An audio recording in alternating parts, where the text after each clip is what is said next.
మన భారతీయ పురాణాలలో అత్యంత ప్రాముఖ్యత కలిగిన దేవతల్లో ఒకరు శ్రీకృష్ణుడు. ఆయన జీవితం ధర్మం, భక్తి, ప్రేమ మరియు జ్ఞానం గురించి ఎన్నో సందేశాలు మనకు అందిస్తుంది. ఈ వీడియోలో శ్రీకృష్ణుని జననం నుండి మహాభారత యుద్ధం వరకు జరిగిన ముఖ్యమైన సంఘటనలను తెలుసుకుందాం. శ్రీకృష్ణుడు ద్వాపర యుగంలో మథురా నగరంలో జన్మించాడు. ఆయన తండ్రి వసుదేవుడు, తల్లి దేవకి. మథురాను పాలించిన కంసుడు దేవకీకి అన్నయ్య. ఒకసారి ఆకాశవాణి ద్వారా కంసుడికి ఒక భవిష్యవాణి వినిపించింది. దేవకీకి జన్మించే 8వ సంతానం కంసుడిని సంహరిస్తుందని చెప్పబడింది. ఆ భయంతో కంసుడు దేవకీ మరియు వసుదేవులను కారాగారంలో బంధించాడు. దేవకీకి పుట్టిన మొదటి 6 పిల్లలను కంసుడు హతమార్చాడు. 7వ సంతానమైన బాలరాముడు దేవుని మహిమ వల్ల రోహిణి గర్భంలోకి మారిపోయాడు.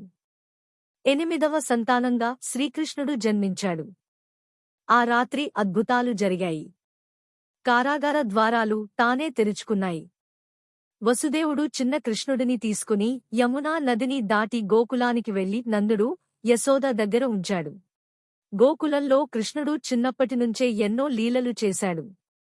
పుతన అనే రాక్షసిని సంహరించడం, కాళీయ నాగును అదుపు చేయడం, గోవర్ధన పర్వతాన్ని ఎత్తి గోకుల ప్రజలను రక్షించడం వంటి అద్భుత కార్యాలు చేశాడు.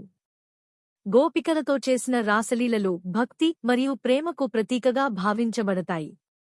తర్వాత కృష్ణుడు మథురాకు వెళ్లి కంసుడిని సంహరించాడు.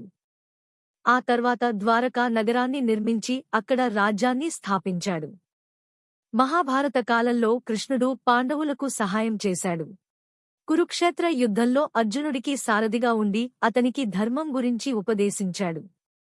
అదే ఉపదేశం భగవద్గీతగా ప్రపంచానికి ప్రసిద్ధి చెందింది. భగవద్గీతలో కృష్ణుడు మనిషి ఎలా జీవించాలి, ధర్మం ఎలా పాటించాలి అనే గొప్ప తత్వాలను చెప్పారు. అందుకే శ్రీకృష్ణుడు కేవలం దేవుడు మాత్రమే కాదు, గొప్ప గురువు మరియు మార్గదర్శకుడు కూడా. ఇదే శ్రీకృష్ణుని జీవితం మనకు ఇచ్చే గొప్ప సందేశం. ధర్మం ఎప్పటికీ గెలుస్తుంది. ధన్యవాదాలు. ఇలాంటి మరిన్ని పురాణ కథలు తెలుసుకోవాలంటే మా ఛానల్ తెలుగు మిథాలజికల్ హబ్ను సబ్స్క్రైబ్ చేయండి.